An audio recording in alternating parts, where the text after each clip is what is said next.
창세기 18장 교도가시죠. 여호와께서 마므레 상수리 나무들이 있는 곳에서 아브라함에게 나타나시니라. 날이 뜨거울 때에 그가 장막문에 앉아 있다가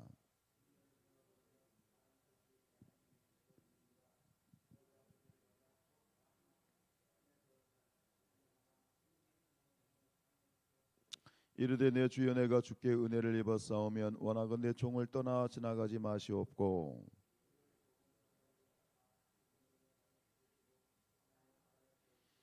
내가 떡을 조금 가져오리니 당신들의 마음을 상쾌하게 하신 후에 지나가소서.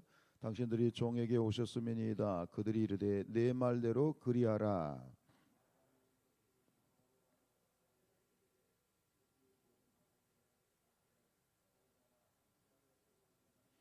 아브라함이 또 가축대 있는 곳으로 달려가서 기름지고 좋은 송아지를 잡아 하인에게 주니 그가 급히 요리한지라.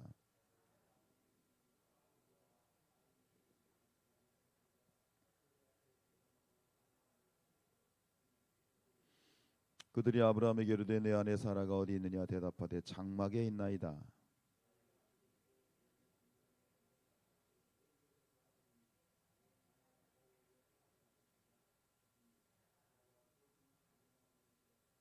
아브라함과 사라는 나이가 많아 늙었고 사라에게는 여성의 생리가 끊어졌는지라.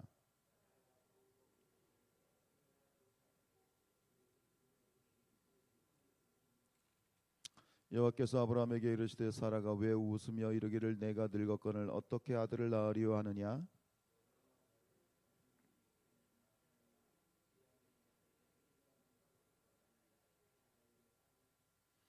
사라가 두려워서 부인하여 이르되 내가 웃지 아니하였나이다. 이르시되 아니라 내가 웃었느니라.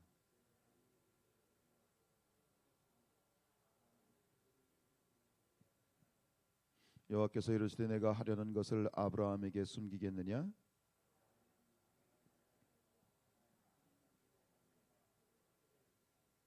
내가 그로 그 자식과 권속에 명하여 여호와의 도를 지켜 의와 공도를 행하게 하려고 그를 택하였나니 이는 나 여호와가 아브라함에게 대하여 말한 일을 이루려 함이니라.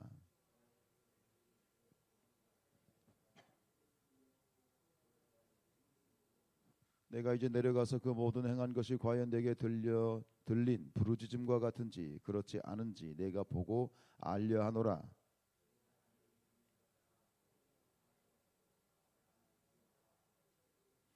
아브라함이 가까이 나가 이르되 주께서 의인을 악인과 함께 멸하려 하시나이까.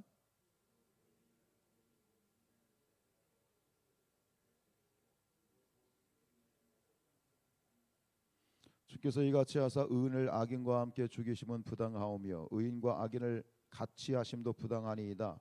세상을 심판하시는 이가 정의를 행하실 것이 아니니까.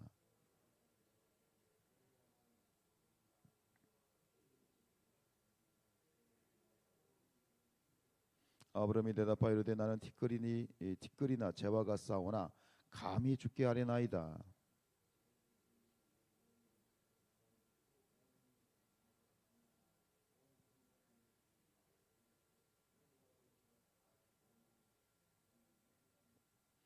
아브라함이 또 아뢰어 이르되 거기서 40명을 찾으시면 어찌하리 하시나이까. 이르시되 40명으로 말미암아 멸하지 아니하리라.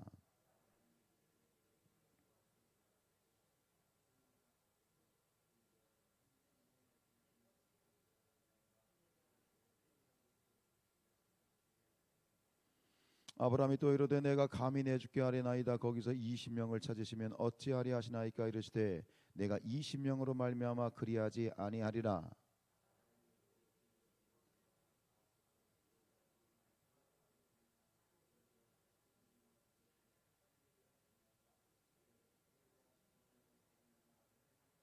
같이 읽습니다. 여호와께서 아브라함과 말씀을 마치시고 가시니 아브라함도 자기 곳으로 돌아갔더라. 아멘. 할렐루야. 또 오늘 이 새벽을 깨어 기도하신 모든 분들에게 큰 은혜가 함께하시길 축복합니다. 여러분, 하나님이 사람의 모습으로 나타난다는 것을 믿으십니까? 네, 오늘 성경에 보면 분명히 그렇게 나타나 있죠. 오늘 28장에 보면 하나님께서 두 천사와 함께 사람의 모습으로 나타났어요. 자, 우리의 눈에는 사람이에요. 사람인데 결국 하나님 의의 사람의 모습으로 나타나셨는데 결국 이 아브라함이 이제 날씨가 괜히 더워가지고 이 마물의 상수리 나무 아래에서 쉬고 있는데 사람들이 세 사람이 오는 거예요. 그래서 그 사람들을 이제 극진하게 이제 대접을 하는데 결국은 사람을 대접한 것인데 자신도 모르는 사이에 누구를 대접하고 있는 거예요? 하나님과 천사를 이렇게 대접하고 있는 그런 상황이 되어진 것이죠. 여러분, 아브라함이 그들을 대접했을 때 그들이 하나님이고 천사인 것을 아브라함이 알아서 하나님 걸 알았기 때문에 대접한 건가요? 아니에요. 그냥 사람이에요. 그냥 일반적인 사람인데 그들을 대접하는 것이죠. 결국 뭐 아브라함은 늘 그러한 삶의 태도를 가지고 있었던 거예요. 누구든 대접하는, 나그네를 대접하고 손님을 대접하고 또 사람들을 늘 대접하는 그런 삶의 태도를 가지고 있는 거예요. 이것에 대해서 히브리서 기자가 뭐라고 기록하고 있냐면 히브리서 13장 2절에 보면 손님 대접하기를 잊지 말라. 이로써 부지 중에 천사들을 대접한 이들이 있었느니라 라고 되어 있어요. 부지 중에 전혀 알지 못하는 사이 늘 삶 가운데 베푸는 삶, 섬기는 삶, 대접하는 삶을 살다 보니 자신도 모르게 너무나도 감사하게도 하나님과 천사들을 대접하는 일들이 있었다. 이런 일들이 있어지길 축복합니다. 즉 우리 성도들은 어떤 삶을 살아야 되느냐? 늘 베푸는 삶, 섬기는 삶을 살아야 됩니다. 우리가 누군가에게 섬김을 받는 것도 참 감사하고 축복이지만 내가 섬기는 것이 더 큰 축복이에요. 그런 얘기를 가끔 들어요. 이렇게 섬김을 잘하는 사람들을 보면 참 누군가가 나에게 내가 섬김을 받고 사랑을 받는 것도 좋지만 내가 사랑할 수 있어서 감사하고 베풀 수 있어서 감사하고 나누어 줄 수 있는 것. 그래서 나누어 주는 기쁨이 받는 기쁨보다 더 크다라는 그런 이야기들을 듣게 되는 거예요. 이게 축복인 것 같아요. 여러분, 우리가 하나님과의 관계를 중요하게 생각하죠. 그죠? 우리 신앙인들은 하나님과의 관계를 중요하게 생각하면서 하는 사람이 사람과의 관계를 중요하게 여기지 않는다면 이건 문제가 있는 거예요. 하나님과의 관계를 중요하게 여기는 사람은 똑같이 사람과의 관계를 중요하게 여겨야 돼. 하나님을 사랑하는 만큼 내 주변에 있는 사람들을 똑같이 사랑하고 섬겨야 돼. 왜? 예수님께서도 말씀하셨잖아요. 지극히 작은 자 하나에게 한 것이 누구에게 한 것이다? 나에게 한 것이다 이거예요.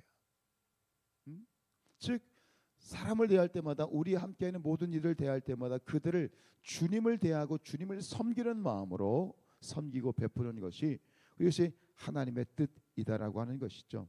로마서 12장 13절에 성도들의 쓸 것을 공급하며 손 대접하기를 힘쓰라.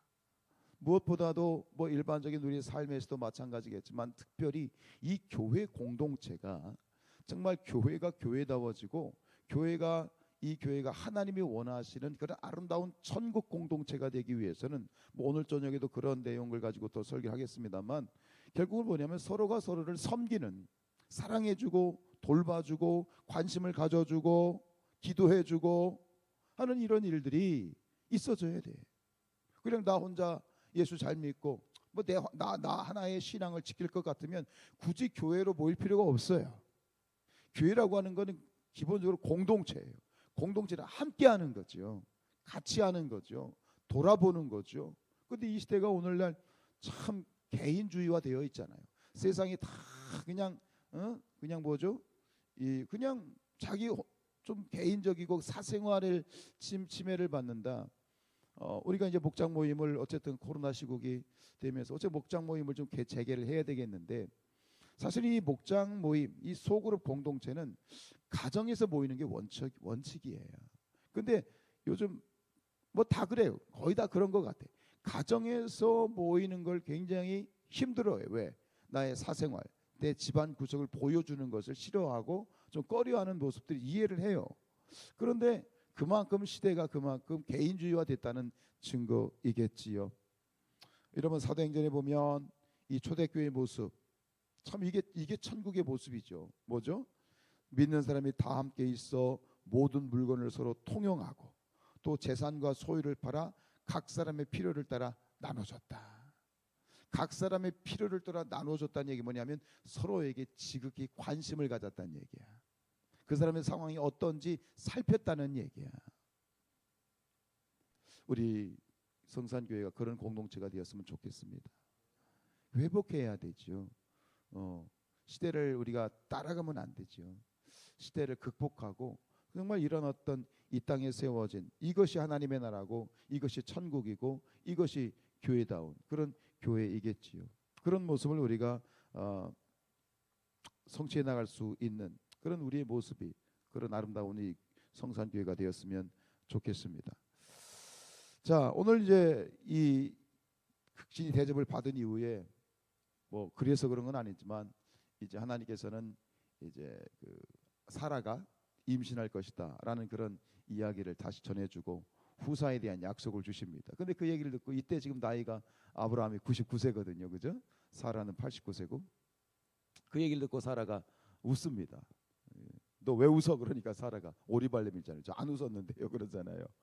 근데 그럴 수밖에 없죠. 객관적으로 보면 이게 불가능하잖아요. 이미 여성의 생리가 끝났어. 임신이 불가능한 거예요. 아브라함도 뭐 나이가 많아. 뭐 그런 상황 가운데 너무나도 객관적이고 합리적으로 보면 불가능한 일이에요. 근데 이 부분에서 오늘 하나님께서 정확하게 말씀하시는 것이 뭐냐면 14절 말씀을 한번 보세요. 뭐라고 되어 있죠? 14절에 보면 14절이죠. 14절에 보면 여호와께 능하지 못한 일이 있겠느냐. 이 말씀을 기억하십시다. 여호와께 능하지 못한 일이 없겠느냐. 여러분, 하나님께 능치 못할 일이 없습니다. 하나님께 능치 못할 일이 없습니다. 응? 사람으로서는 할 수 없으나 하나님으로서는 다 하실 수 있습니다. 오늘 우리에게 다시 물으시는 것 같아. 말씀을 묵상하는데 다시 물으시더라고요. 너 이거 정말 믿냐 이거죠. 너 정말 믿냐? 여러분, 하나님께는 능치 못할 일이 없다. 정말 믿으십니까? 믿으십니까? 다시 오늘 이 새벽에 하나님께서 우리에게 물으시는 것 같아요. 정말 믿냐? 정말 믿냐? 내가 정말 이걸 믿느냐라고 하는 거죠. 사단은 끊임없이 우리의 무엇을 공격하냐면 믿음을 공격하는 거야. 의심. 하나님 안 됩니다. 이게 말이 되지 않습니다. 합리적으로 되는 일이 아닙니다. 객관적으로 봐도 말이 안 되는 겁니다. 오히려 우리가 하나님을 가로막고 있는 거죠. 근데 하나님 말씀하십니다. 내가 믿느냐? 할 수 있거든이 무슨 말이냐? 믿는 자들에게는 능치 못할 일이 없다. 자꾸 우리가 똑똑해진다는 건 뭐냐면 사람이 똑똑해진다는 건 뭐냐면 자꾸 인간적인 생각으로 계산을 하는 거야. 그게 똑똑한 거잖아. 사람이 계산을 똑바로 하면 똑똑한 거거든. 그러니까 사람의 계산으로 보면 불가능한 거예요. 그런데 그 속에 무엇이 없느냐? 믿음이 자리할 곳이 없는 거예요. 저도 마찬가지. 자꾸 머리를 굴리고 되지도 않는 계산을 하고 하다 보면 자꾸 믿음이 자리할 수 있는 공간이 사라지는 거지. 믿음은 계산으로 되는 것이 아니에요. 믿음의 능력은 하나님께 있는 것이고 할 수 있거든요. 무슨 말이냐? 믿는 자들에게는 능치 못할 일이 없느니라. 요한일서 5장 4절 무릇 하나님께로서 난 자마다 세상을 이기느니라. 세상을 이기는 승리는 이것이니 우리의 믿음이니라. 믿음이 이기네. 믿음이 이기네. 주 예수를 믿음이 온 세상 이기네. 우리의 믿음이 이기는 것이다. 우리의 사고, 내 생각, 내 계산이 세상을 이기는 것이 아니라 우리의 믿음이 세상을 이기는 것이다. 사람을 대적할 필요가 없어요. 사람을 대할 필요가 없어요. 믿음이란 무엇이냐? 주님을 바라보시는 거예요. 믿음이란 하나님을 바라보는 거예요. 믿음의 능력은 하나님께 있는 것이고 하나님이 하신다 이거죠. 하나님의 뜻이면 하신다. 단순한 거죠. 이 단순한 믿음, 이 전적인 신뢰를 오늘 다시 한번 우리가 이 새벽에 하나님께 고백했으면 좋겠습니다. 그랬으면 좋겠습니다. 여러분, 믿음으로 사십시다. 믿음으로 사십시다. 우리 그리스도인은 믿음을 먹고 살아가는 사람들이에요. 어제도 말씀드렸지만 송충이는 솔잎을 먹어야 되지만 우리는 믿음을 먹어야 돼. 날마다 믿음을 먹고 믿음에서 믿음에 이르게 하고 믿음을 고백하면 더 큰 믿음이 생기고 내 믿음이 자라면서 믿음의 사람이 되는 것이고 오늘 아브라함을 통해서 우리에게 주시는 도전은 계속해서 믿음에 대한 도전을 주시는 것 같아요. 사랑하는 여러분, 오늘도 믿음으로 사십시다. 내 머리로 살지 말고 믿음으로 사십시다. 계산하지 말고 하나님께 내어 드리십시다. 하나님의 음성을 듣고 그 음성 가운데 우리가 순종하고 나아가고 하나님과 동행하는 그런 이 하루가 되시기를 주님의 이름으로 축복합니다. 기도하시겠습니다.